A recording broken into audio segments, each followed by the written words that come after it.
Evening. Welcome to one of our other holiday themed presentations this evening. I'm Laura Goldman, and I'm the registered dietitian with Premier Weight Loss. And tonight's topic is thinking about the 12 days of Christmas. You can think about 12 days of balanced eating.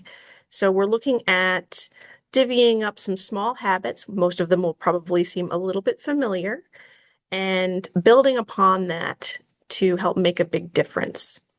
We're keeping with this theme about the 12 days, so that way, and you'll see, you can either try something new for 12 days in a row, or at least it can give you some 12 tips where you can maybe find some that you haven't implemented as much or would maybe want to start. So we'll get started here. As I say every week, and as you may be familiar, just remember that when we're talking about our diet and our nutrition, it is the quality of your calories that matters, especially if the quantity of our calories are decreased from taking GLP-1 medications.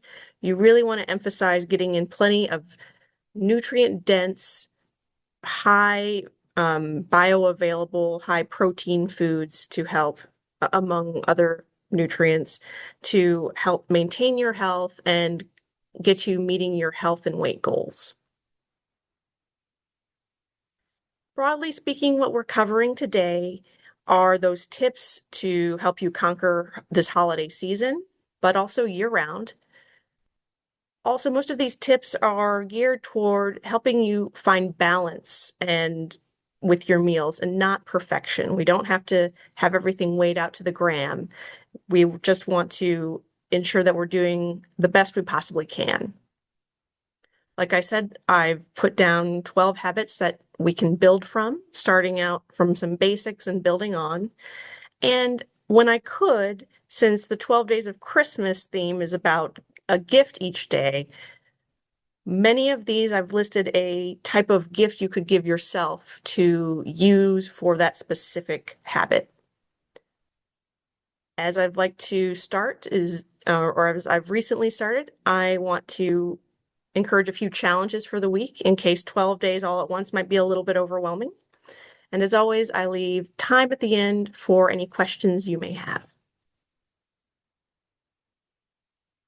So getting started, we're looking at days 1 through 3, where we're really building our foundation. And this is a little bit basic stuff, which I'm sure you may know already, but it's always nice to be reminded.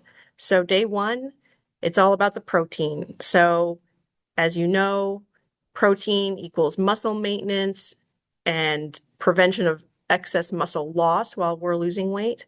And it also can help with overall satiety so you can feel fuller longer.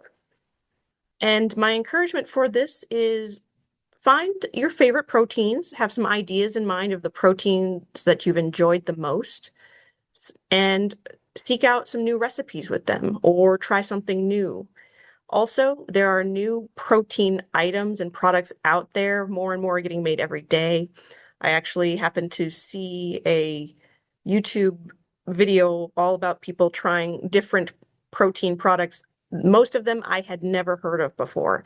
So even a mashed potatoes or an ice cream with extra protein, and it's kind of interesting to see, but it's also one of those things where if you can find one of those foods that works for you and is still healthy enough, so protein ice cream only occasionally, of course, but it's good to try something new and see if maybe you like it and want to use that in your rotation.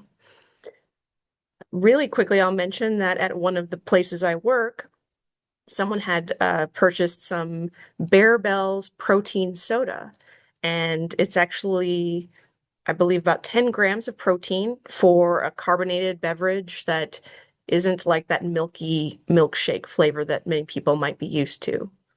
I will mention that that particular brand does have 200 milligrams of caffeine per can, and it's generally recommended not to go over 400 milligrams of caffeine in a day. So be mindful of that if you want to try something like that. But there are other protein waters and sparkling protein waters that are coming out that don't necessarily have caffeine. But that might be something to treat yourself with. Day 2, the idea is consistent meal times. And what I mean by this is sometimes we have a tendency to graze, or sometimes we may forget to eat. And while some people may think that that's not a terrible thing, if we are using these GLP-1 medications and not eating very much, then we don't want to overly restrict our calories by accident. So if you need to set an alarm for yourself to remind you in the middle of the day to have maybe a small snack or a small lunch, that's a very good idea if that's something you've been missing out on. And perhaps you want to have a new calendar where you can write down your schedule and plan things out, or set aside some alarms. Get an app that talks about scheduling your meals, or just use your regular alarm, because I know I have plenty throughout the day. And day 3 is hydration. Again, these are some very basic building blocks here. And many times, since we do get fuller and stay fuller longer, maybe drinking with the meal isn't quite as helpful, but we do want to stay hydrated. So sipping throughout the day, sipping between meals, that may be a solution that works for you. And if it helps to encourage you to drink a little more, treat yourself, gift yourself a new tumbler that's out there. There are so many these days. And that way you'll have something that you enjoy drinking from, that you can carry around and be portable. And there are even some that have those challenges on how much to be drinking throughout the day. So that could be another gift to yourself. Moving on to days 4 to 6. These are still very basic, but day 4, if you've stuck around with me a lot, we've talked about the plate method to help portion out the way your plate should look. And to the right here, I actually did an image capture of a portion plate that you can buy on Amazon. There are plenty of them out there. And it divvies it up exactly the way that I would want someone to put their plate together. It's not exactly fashionable, I suppose. It's not fine china, but if this helps you with some eyeballing of your portions, then that might be something you'd be interested in. Just be aware that many times these are listed as portion plates for diabetes, et cetera, but it is very applicable in this case as well. Day 5, we're talking about mindful eating, and I think especially slowing down. If you feel like at times your intake can be a little too fast, a little hurried, maybe you feel uncomfortable, or maybe you end up eating more than you had intended. Slowing down is a really good practice to employ now and use now, and that way that can become a habit for the future.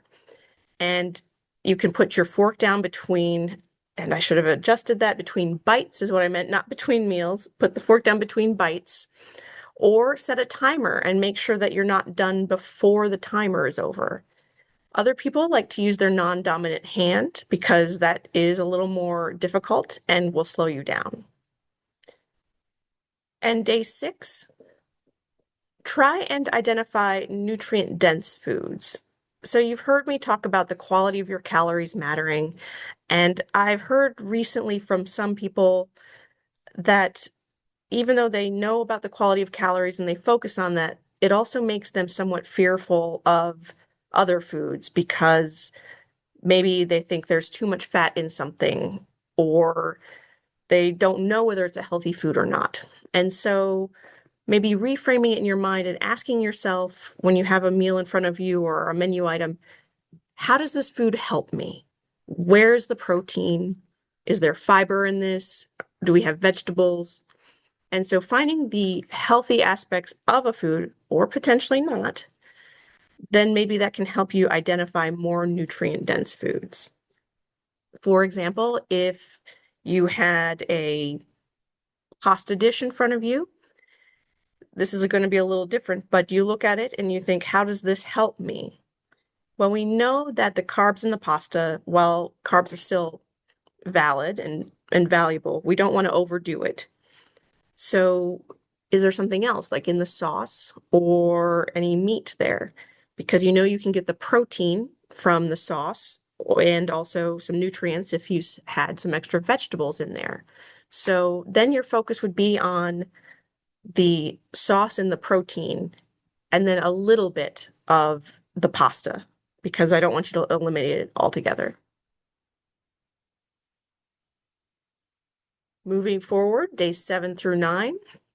So we're more than halfway there. Day 7, plan your protein at meals.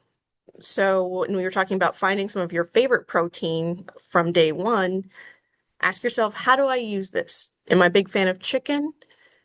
What do I want to do with that? Do I want chicken salad? Do I want to have a grilled chicken? Or if you like salmon, a similar aspect there. And if you had listed Greek yogurt, well, you know you can plan that out to have at breakfast time. And I gave an example here of a menu planner, which you could buy and have on your refrigerator or have it on a calendar. And that way you can treat yourself again to something new that might be exciting to use, but also you can plan out deliberately, here are the foods I want to eat with the protein focus as the star. Moving on to day 8, try and add veggies creatively. This is where you can get in that creative mindset. You can put spinach in smoothies. Just so you're aware, spinach does not have much of a flavor if it's raw and blended up into a smoothie. Also, stir fry, you can put in all types of vegetables there, and omelets, adding some sauteed vegetables in there is also a wonderful protein veggie combo right there. And in case I haven't had a chance to share, or if you haven't heard it yet, frozen vegetables, when they're plain, they count as a healthy option. They are just as, if not more, sometimes nutritious than fresh vegetable, as long as they're not sauced and covered in various things, essentially. But if it's just the vegetables and we're steaming them, that can be a very nutritious part of your day, and it's also a huge time saver. And day 9, since we're approaching the holidays, this is the time to prepare for them. And so what this means is plan ahead or on the day of. Make sure that if you know the event will not have a whole lot of options for you, make sure that you have a balanced meal or a snack before you go in. It doesn't mean you have to avoid all the food they offer, but if you know that your day has been structured pretty well ahead of time and you're not going to go there super, super hungry, then you might have a little more confidence going to that event. And here, days 10 through 12, talking about setting up for success.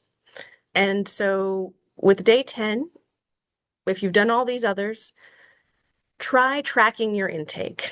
And I'm not saying that you have to do a food journal every day, because that's very tedious. And for some people, it doesn't work, or it almost can make anxiety around food worse. And don't do that to yourself. But if you haven't tried it, or if you feel like it can help you get back on the horse or put in that focus of some healthier eating, a few days with handwritten journaling or using a variety of different apps out there. There's MyFitnessPal that a lot of people know. Chronometer is well reviewed, as well as Nutritionix. These can help with some awareness, because a lot of times mindless eating is a habit many of us can fall into. So when you have to write everything down, that can sort of clue us back into what am I really eating, and can also give you some perspective by the end of the day, and you can see how your day went for you and if you notice any patterns, good or bad. Day 11, now we're not going to talk about food, because we're going to talk about prioritizing your sleep and managing your stress.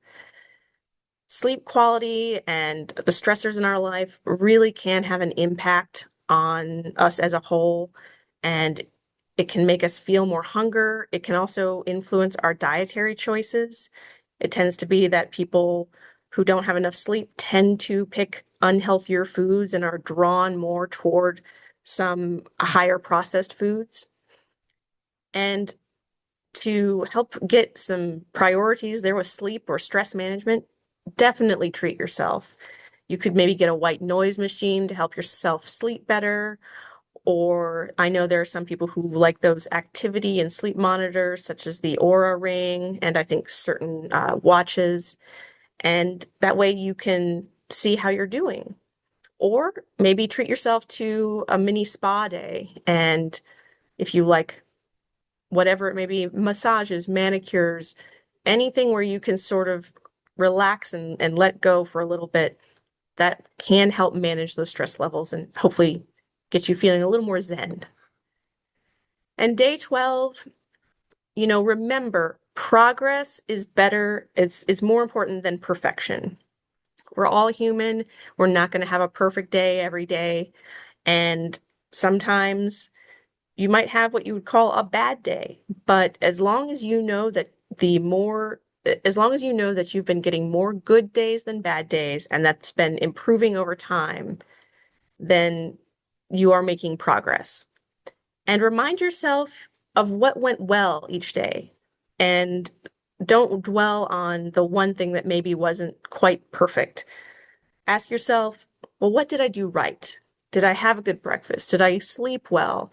Did I plan ahead for my meals?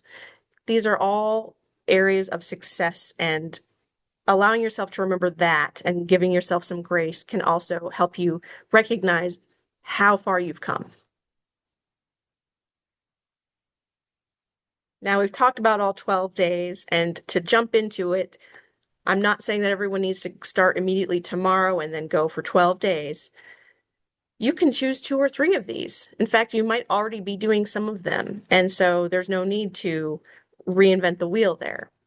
But if there are a few areas that you know haven't been your highest priority, or maybe could use a little more of a refocus, focus in on those and don't worry about all 12. And of course, all of these ideas are aimed to work with your GLP medications. So they're holding hands and supposed to be a complement to what you're already doing.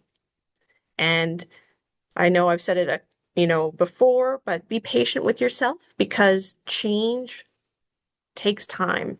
Any new habit will take time, and this is no different. Because if we're used to doing something one way, it's a little hard to reframe that suddenly. So, some challenges for the next week, since we're talking about getting started. If you don't want to do all 12 days, I completely understand. Maybe pick 3 of those days and set them in your calendar, or essentially pick 3 habits to focus in on. The second option is you could look for one of those high protein foods when I was talking about day 1, or try and find a new recipe that has a high protein count or that are GLP-1 friendly. And give that a shot and experiment a little bit and see what you think. And maybe a third challenge. Perhaps you have a friend or family member or coworker who you know is also using a GLP-1 medication, and you could share a new habit with them, lean on them for some ideas or suggestions, or do a recipe swap. Sometimes having that type of support can be instrumental in helping you continue on your path and not to feel discouraged. So to put these broad strokes all together, just know that small habits add up, and adding each little one will just get you closer and closer to your overall health goals. And remember, these aren't necessarily days, they are just ideas or reminders of some healthy habits to try. And not only do they work for the holiday time, which is important because our general diet tends to be a little different during this time, but it goes for year round. And as I said, consistency is key. So the more often that you're able to do that, the more progress you'll see. And at this time, try and keep it short and brief today, but at this time, I open it for any questions that you may have about this topic or any other nutrition topic. So feel free to hit that bottom button, bottom question mark on your screen. And if you have any questions, you can type it in anonymously or have your name on there. And I'll just wait for a few minutes to see if anyone has something.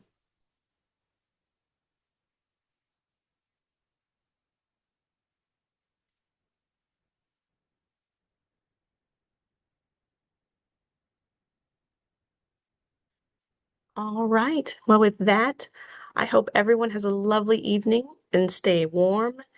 And I hope to see you in the next one. Bye.